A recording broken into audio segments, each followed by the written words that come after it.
आलमी समय के खास प्रोग्राम आपकी आवाज में आपका खैर मकदम है। इस वक्त हम मौजूद हैं इंद्रलोक इलाके में। हम इस प्रोग्राम के जरिए बात करते हैं कि जो लोकल परेशानियां हैं, चाहे वो बिजली, पानी और सीवर की जो परेशानियां हैं, वो किस तरह की हैं, उनका इजाला क्यों नहीं हो पा रहा, उनको खत्म क्यों नहीं किया जा रहा है। बरसों से जो परेशानियां हैं, उसके साथ ही बात करते हैं कि जो मुसलमानों की ओवरऑल प्रॉब्लम्स है, चाहे वो एजुकेशन को लेकर हो, चाहे वो नौकरियों को लेकर हो, या रिजर्वेशन को लेकर हो, या सच्चर कमेटी और उसके अलावा दहशतगर्दी का मामला हो, इन्हीं सारी चीजों पर बात करते हैं हम इस प्रोग्राम के जरिए। प्रोग्राम के इस पहले सेगमेंट में हम बात करेंगे कि इंद्रलोक इलाके में किस तरह की परेशानियां हैं, बुनियादी सहूलियात यहाँ पर अवेलेबल है, मुहैया कराई गई हैं या नहीं कराई गई हैं, क्या कहना है, किस तरह की परेशानियां हैं इलाके में। फिलहाल तो इस इलाके में इंद्रलोक में 95% परेशानियां सारी दूर हो चुकी हैं। जब से यहाँ हमारे यहाँ काउंसलर तरुण कुमार हुए हैं, उसके बाद उनकी वाइफ मिसेस प्रेरणा सिंह जी और इनसे पहले राजेश जैन जी। उससे पहले जो हमारे यहाँ काउंसलर रहे कांग्रेसी तकरीबन 30 साल से, शालू मलिक 10 साल रही, शादीराम 10 साल रहे, टाइटलर साहब रहे। इंद्रलोक को बिल्कुल पिछड़ा हुआ इलाका बना के रखा और उन्हें कोई किसी किस्म का कोई काम यहाँ नहीं कराया। इन 3 साहिबान के आने के बाद में और कपिल सिब्बल, यहाँ हमारे इलाके में तकरीबन 95% काम ना पानी का, सीवर का, लाइट का बिल्कुल सही चल रहा है। क्या कहना है, किस तरह की परेशानियां हैं इलाके में। इलाके में जो हमारे स्कूल हैं उसमें मुस्लिम तबके को अहमियत कम दी जा रही है, क्योंकि जो यहाँ स्कूल के अंदर साइंस और समाज और कॉमर्स सब्जेक्ट होने चाहिए वो नहीं है। और इस जोन के पूरे इलाके में कहीं भी साइंस, इकोनॉमिक्स अगर बच्चा पढ़ेगा तो आम जो पढ़ाई जारी है इसकी वजह से किसी नौकरी पर नहीं आएगा। हमने अपने क्षेत्र के एमएलए साहब से कहा है, उन्होंने आश्वासन दिया है कि हम बहुत जल्द ही इस बारे में कदम उठाने जा रहे हैं। उन्होंने स्कूल बनवाए हैं, एक स्कूलों की मरम्मत कराई है, नए सिरे से उद्घाटन भी किया है। लेकिन ये तुलसी नगर स्कूल है, वहाँ पर 1300 कुछ बच्चा है और 13 मास्टर हैं रेगुलर और 3 एडहॉक हैं, आरजी टीचर हैं। उससे आप समझ सकते हैं कि पढ़ाई का क्या होगा।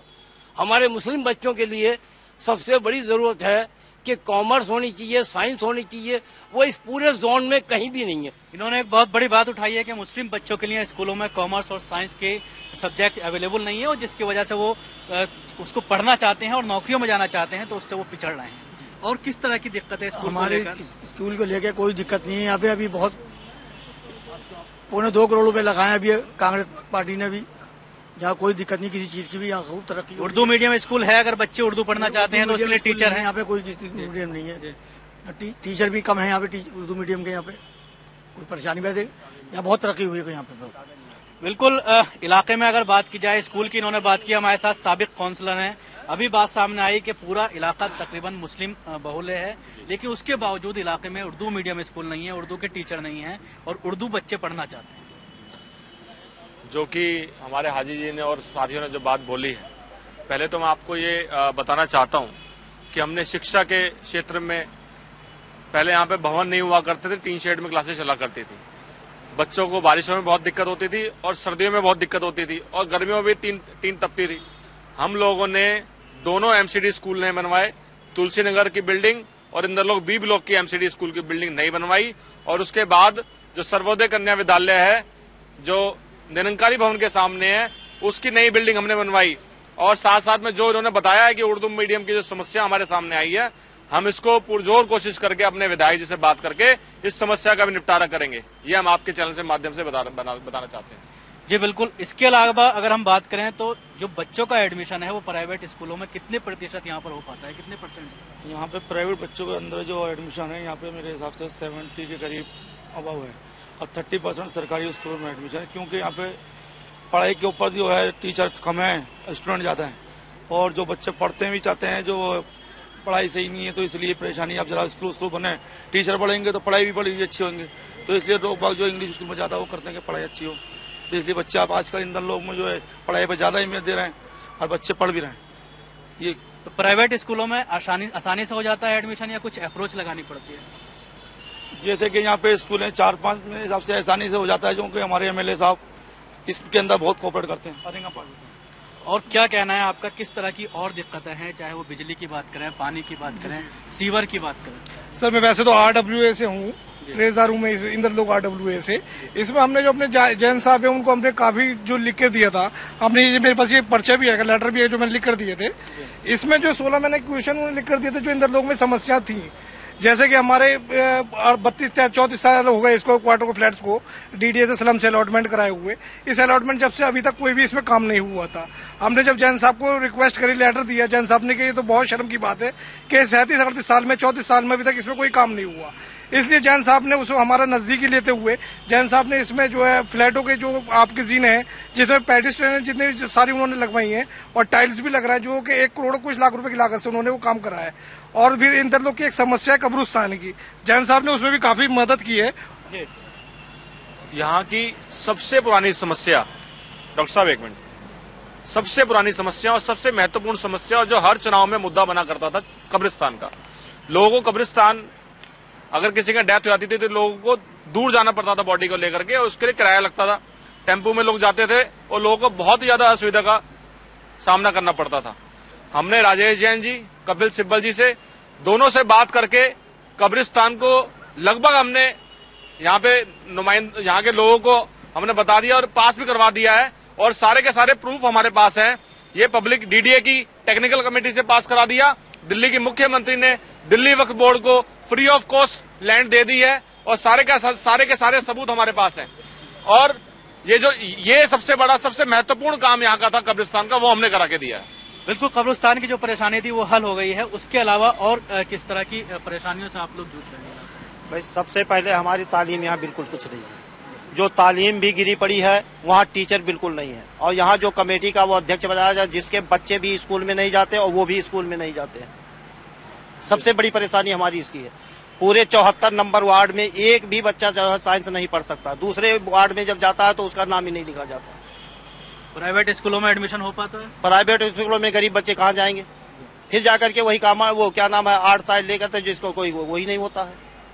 मैंने जो है 3 साल पहले क्या नाम है कपिल सिब्बल जी को, अपने इनके तरुण कुमार जी को और ये राजेश जैन जी को दिया। इनके ऊपर कोई आज तक कोई ध्यान नहीं है। हमारे यहाँ स्कूल जो बना है, आज हम मकान जब लेते हैं टुकड़ी का तो उसको बड़ी गिरी निगाह से देखते हैं, और हमारा स्कूल जो है आज टुकड़ी पे बन रहा है। बिल्कुल, इन्होंने स्कूल की परेशानी को उठाया। और क्या कहना है, क्या दिक्कतें हैं, क्या परेशानी? नहीं, इस समय हमारे पास दिक्कतें तो कुछ ज्यादा नहीं है। सबसे बड़ी जो मेन समस्या थी वो तरुण भाई ने जैन साहब के साथ मिलके जो कपिल सिब्बल जी के माध्यम से कब्रिस्तान का मुद्दा था वो सबसे ज्यादा मुद्दा था। वो इन्होंने खुद वो इसको प्रॉब्लम को सॉल्व करा, उसको देखा कि कैसे उसकी जमीन के बारे में कुछ लोगों ने कहा था कि जमीन ही नहीं है। उस मुद्दे को लेकर इन्होंने खुद पर्सनली उनको जमीन उस नक्शे पे खुद मुहैया कराई है। बिल्कुल, इलाके में सबसे बड़ी जो शिकायत आ रही है वो यही शिकायत आ रही है कि स्कूल को लेकर लोगों को दिक्कत है, खासतौर से उर्दू मीडियम स्कूल की बात करें या अगर मॉडर्न सब्जेक्ट साइंस पढ़ना चाहते हैं तो वो उसकी कमी है, और उसके टीचर जो है स्कूलों में मुहैया नहीं कराए गए हैं और वो सब्जेक्ट नहीं ले पाते हैं, जिसकी वजह से बच्चों को जो है पढ़ने में जो है काफी दिक्कत का सामना करना पड़ता है। आलमी समय के खास प्रोग्राम आपकी आवाज में वक्त हो चला है एक ब्रेक का। ब्रेक के बाद भी ये सिलसिला जारी रहे।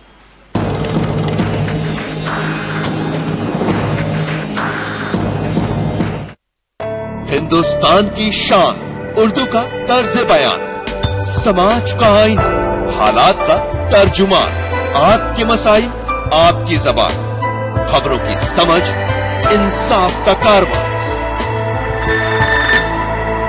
आलमी समय, सच की पहचान।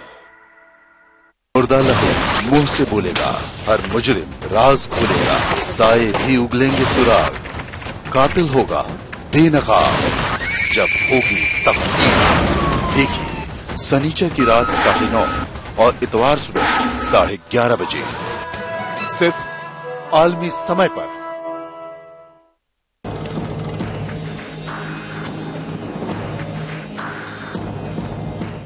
आलमी समय के खास प्रोग्राम आपकी आवाज में आपका एक बार फिर से खैर मकदम है। हम बात कर रहे हैं इंद्रलोक इलाके में। अपने प्रोग्राम के इस पहले सेगमेंट में हमने बात की कि इलाके की क्या परेशानियां हैं, किस तरह के मसाइल हैं और किन मसाइल से लोग जूझ रहे हैं। इलाके के लोगों का कहना था तकरीबन जो परेशानियां हैं उनका हल कर दिया गया है, सिर्फ एक स्कूल का एक मामला है। उसके अलावा क्या कहना है और किस तरह की जो है दिक्कतें हैं और किस तरह की परेशानियां हैं? देखिए साहब, ऐसा है कि 37 साल हो गए इंदर लोग आए हुए, जो 32 साल में काम नहीं हुआ वो 5 साल के अंदर राजेश जैन जी ने करके दिखा दिया। बाकी जो काम रह गया है वो आने वाले समय में हमें उम्मीद है कि जो बाकी बचा है वो भी हो जाएगा।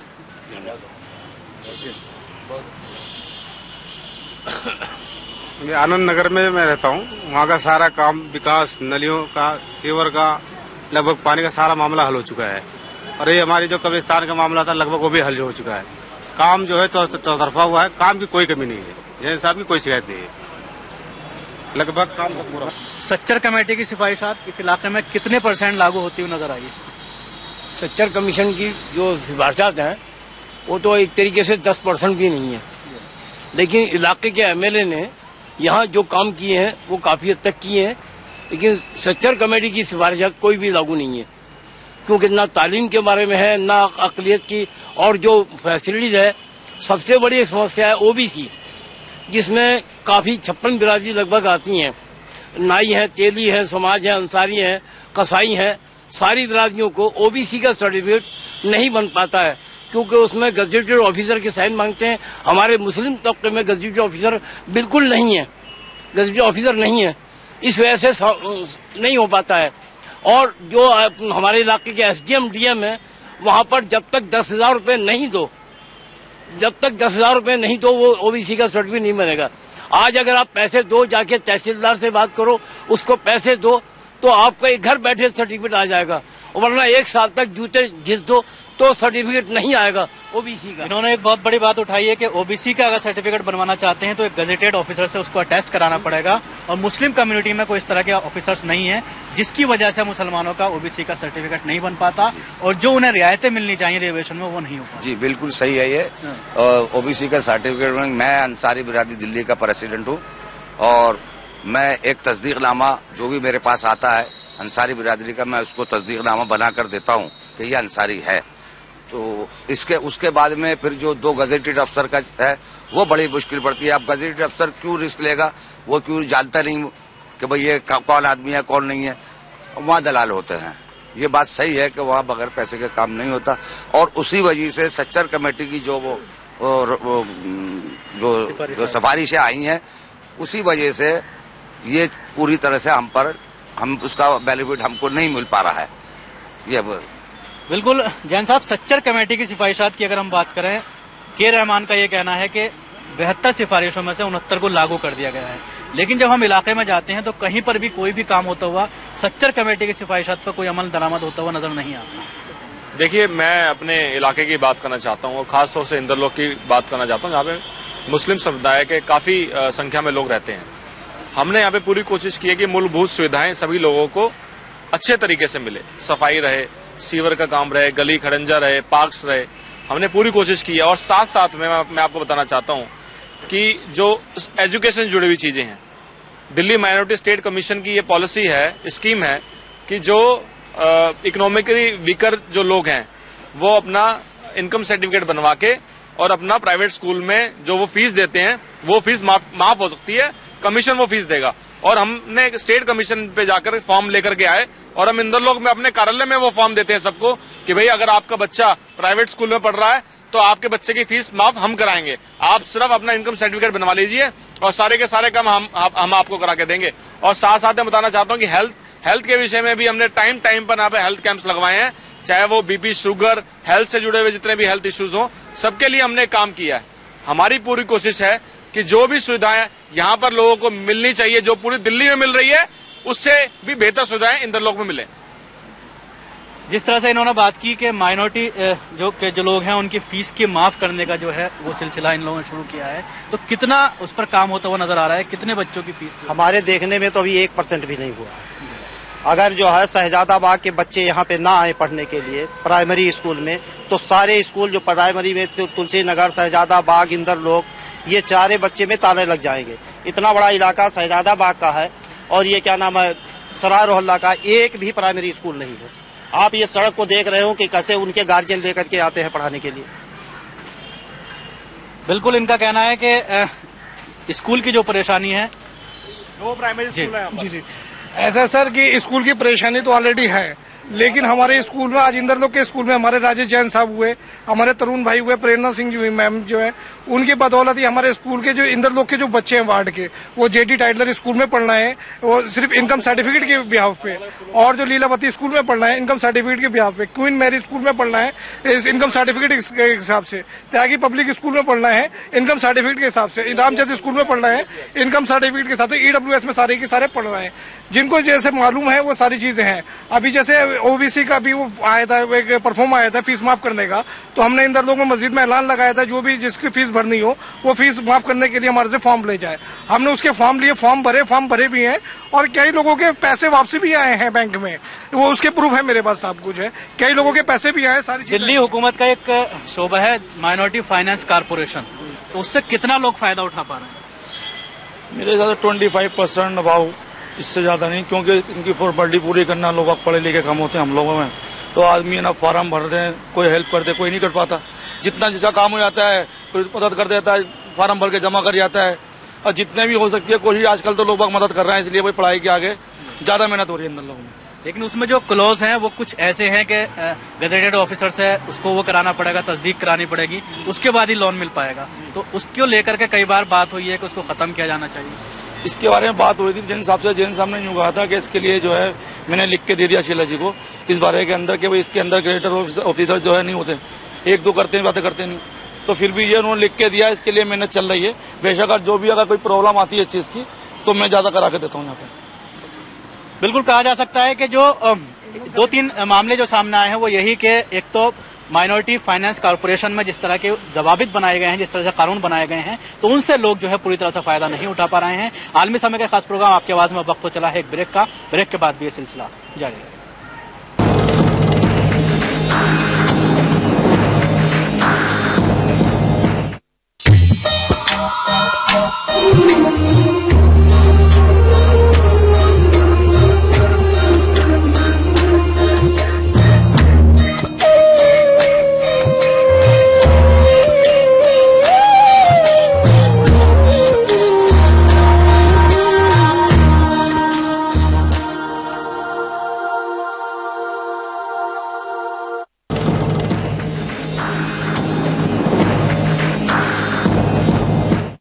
आलमी समय के खास प्रोग्राम आपकी आवाज में आपका एक बार फिर से खैर मकदम है। हम इस वक्त मौजूद हैं इंदलोक इलाके में, अहले इलाका हमारे साथ मौजूद हैं। हम बात कर रहे हैं कि किस तरह की परेशानियां हैं इलाके में, उसके साथ ही मुसलमानों के जो मसाइल हैं उनको 65 साल आजादी के बीत जाने के बावजूद अभी तक उनका हल क्यों नहीं निकल पाया, उनके परेशानियों को अभी तक इजाला क्यों नहीं किया गया, क्या कहना है आपका?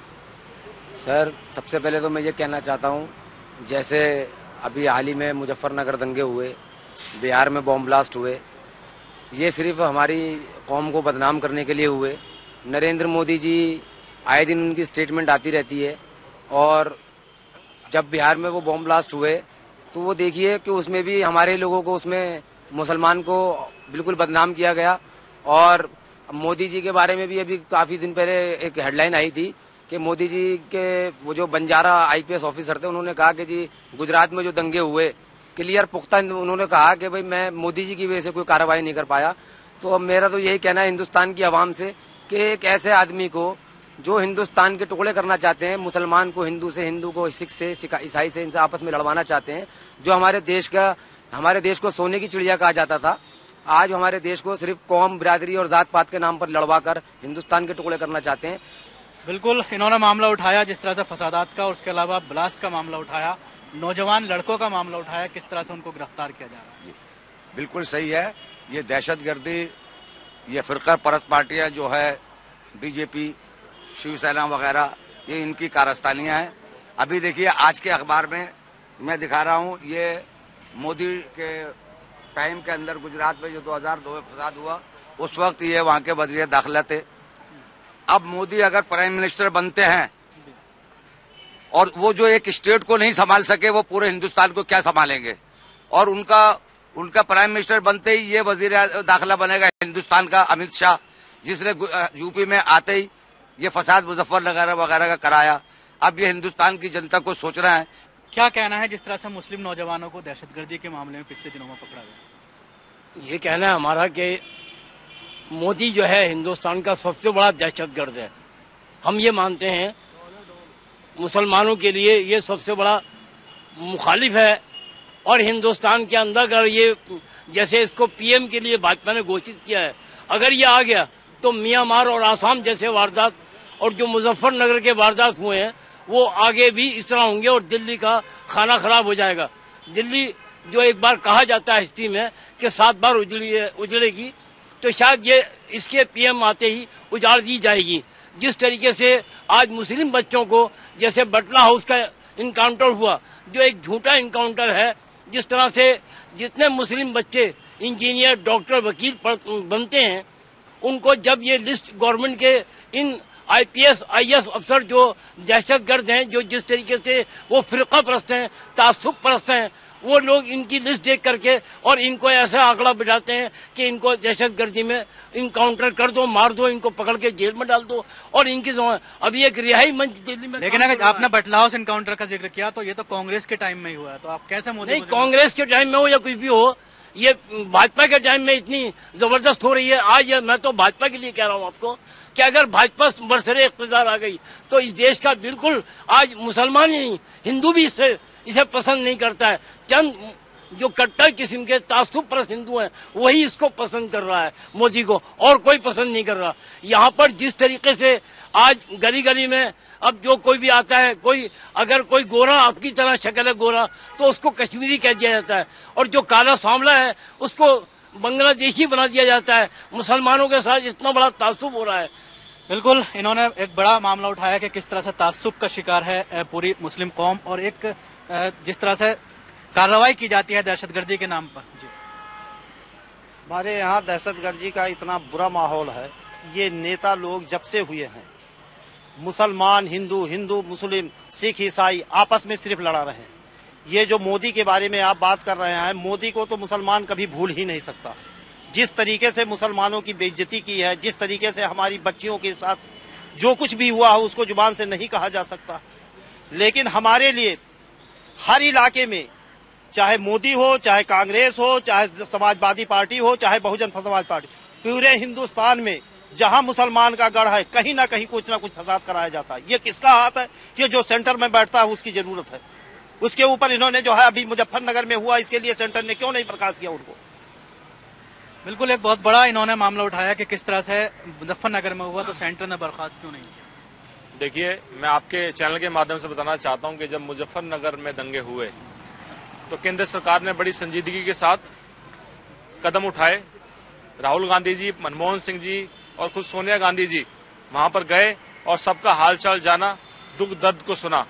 और सबसे ज्यादा धन्यवाद मैं शिंदे साहब का करना चाहता हूं कि जिन्होंने सभी मुख्यमंत्री को ये चिट्ठी लिखी कि आप ये ध्यान रखिए, इस बात को दिमाग में रखिए, कोई भी मुस्लिम भाई जो कि बेकसूर हो उसको जबरदस्ती अपराधी ना बनाया जाए, जबरदस्ती दंगों में ना उनको अंदर डाला जाए। तो कितनी बड़ी बात है। और साथ साथ में मोदी जी क्या करते हैं, क्योंकि कोई मुस्लिम भाई अगर सम्मान किसी का करना चाहता है तो टोपी को हाथ नीचे कर देते हैं। पटके तो पहनते हैं मगर टोपी नहीं पहनते। इससे भी साथ बिल्कुल, अगर बात की जाए फसादात की या बात की जाए दहशतगर्दी में बंद करने की, तो क्या सिर्फ मोदी ही जिम्मेदार है? अगर देखा जाए तो महाराष्ट्र में सबसे ज्यादा पकड़े गए लड़के और वहां पर सरकार लगातार कांग्रेस की है। देखिए, आज हिंदुस्तान में सरकारी महकमों में जितनी लॉबी है वो लॉबी पूरा डिपार्टमेंट आरएसएस चलाता है। आरएसएस जो है वो चाहती है कि हिंदुस्तान, आप कई दफा स्टेटमेंट देखी होगी, परवीन तोगड़िया जी की भी देखी होगी और बाल ठाकरे साहब की भी देखी होगी, वो हमेशा यही कहते थे कि हमने मुसलमानों को पाकिस्तान दे दिया, वो पाकिस्तान जाएं। हमें हिंदुस्तान से, इस वतन से मोहब्बत थी। हमारे पुरखों ने, हमारे पूर्वजों ने इस हिंदुस्तान की सरजमी के लिए खून बहाया और आजादी की लड़ाई लड़ी, तो हम हिंदुस्तान कैसे छोड़ के जाते? इसलिए आज हम हिंदुस्तान में। क्या कहना है, किस तरह की परेशानियां हैं इलाके में? देखिए, मैं डिस्ट्रिक्ट अलीगढ़ का रहने वाला हूँ। मेरा बाप 1943 में स्वतंत्रता सेनानी की जंग लड़ चुका है। ये बाल ठाकरे, मोदी, ये सब ये लोग कहते हैं ना कि यहाँ से मुल्क को अपने मुल्क चले जाओ, तो हम कैसे चले आए? जिन्होंने के आजादी की लड़ाई और 1943 की जंग जो हमारे बाप ने खुद लड़ी है, तो हम इसे कैसे छोड़ दें? ये सारी बकवास चीजें हैं। मोदी नहीं आना चाहिए। आए तो कांग्रेस आई आए, जिसने अच्छा काम करके दिखाया। बिल्कुल, इनका ये कहना है कि आजादी की लड़ाई जिस तरह से सिर्फ और दूसरी कौमों ने नहीं बल्कि मुसलमानों ने भी लड़ी है और उसके बाद उसमें आगे आगे रहे हैं, लेकिन जब बात आती है बंटवारे की तो कहा जाता है कि आप यहाँ के शहरी नहीं हो, आपको वहीं जाना चाहिए। जी, जो बात अभी आप पूछी गई है मुसलमान लड़कों के पकड़े जाने की, बिल्कुल पकड़े गए हैं, लेकिन आपने देखा होगा कोर्ट की कार्रवाई में बरी भी हुए हैं और बेगुनाह साबित हुए। हैदराबाद में, बॉम्बे में भी एक अभी पार्टी ये आजाद होने वाली है, रिहा होने वाली है, और इसके पहले असीमानंद इकरार कर चुका है कि ये सब काम हमने किए हैं, लेकिन चूंकि ब्यूरोक्रेसी के अंदर ये सारे आरएसएस लॉबी घुसी हुई है, वो मुसलमानों को जबरदस्ती झूठे इल्जामों में फंसाकर गिरफ्तार करके दिखलाती है लोगों को, और इसी वजह से मुसलमान पकड़ा जा रहा है, जो हेड न्यूज बन रही है। लेकिन बरी जो हो रहा है, और बल्कि आंध्र प्रदेश सरकार ने उन बरी होने वालों के लिए जिनको कई साल के बाद उनको मुआवजा देने के भी ऑर्डर किए, बरी, क्योंकि उनकी जिंदगी खराब हो गया 7-7 साल जेल में सड़ करके। इसी तरह यहाँ भी जो पकड़ा जा रहा है, अब ये भी एक साजिश के तहत मुसलमान लड़कों को पकड़ा जा रही है। हिंदू भी पकड़े गए, अभी हिंदू पाकिस्तान की ISI को वो करेंसी का हवाले के जरिए पकड़े गए, वो सारे हिंदू है। बिल्कुल। एक 14 साल का बच्चा 12 हिंदुओं से उठाया गया और 14 साल जेल में रहने के बाद उसको छोड़ा गया। उस पर सैकड़ों आरोप लगाए गए, लेकिन कोई आरोप सिद्ध नहीं हुआ और उसको आखिरकार छोड़ना पड़ा। उसकी लाइफ बेकार हो गई, उसका बाप एट ए टाइम मर गया, उसकी माँ की जबान बंद हो गई, अभी तक नहीं खुली है। ऐसे हालात में जो एक बिल्कुल 14 साल का बच्चा, कितना बड़ा मासूम बच्चा होता है, उसको जेल में सैकड़ों इल्जाम लगा करके, दहशतगर्दी का इल्जाम लगा करके, और उसको बंद कर दिया गया और उसको धूप, बारिश, पानी हर एक से बिल्कुल बिल्कुल इनका ये कहना है कि जिस तरह से 14 साल के एक बच्चे को उठा लिया जाता है और तकरीबन 14 साल उसे कानून के चक्कर में फंसना पड़ता है, कई कोर्ट में जाना पड़ता है और उसके बाद वो बाइज्जत बरी किया जाता है और कोर्ट से छोड़ दिया जाता है, लेकिन उसके जो 14 साल हैं वो खत्म हो जाते हैं, तो उसका जवाब कौन देगा? और इन्हीं सारी चीजों को लेकर मुस्लिम तंजीमें काफी वक्त से ये डिमांड कर रही हैं कि हुकूमत कुछ इस तरह की पॉलिसी बनाए, सेंट्रल गवर्नमेंट कुछ इस तरह की पॉलिसी बनाए कि जो दहशतगर्दी के मामले में जो पकड़े गए हैं उनको फास्ट ट्रैक कोर्ट में मामला चले, ताकि जो लोग बेगुनाह हैं वो किसी तरह से इस तरह के मामलों में ना फंस पाए। आलमी समय का खास प्रोग्राम आपकी आवाज में आज बस इतना ही। अगले हफ्ते फिर किसी और नई जगह के साथ हाजिर होंगे। खुदा हाफिज।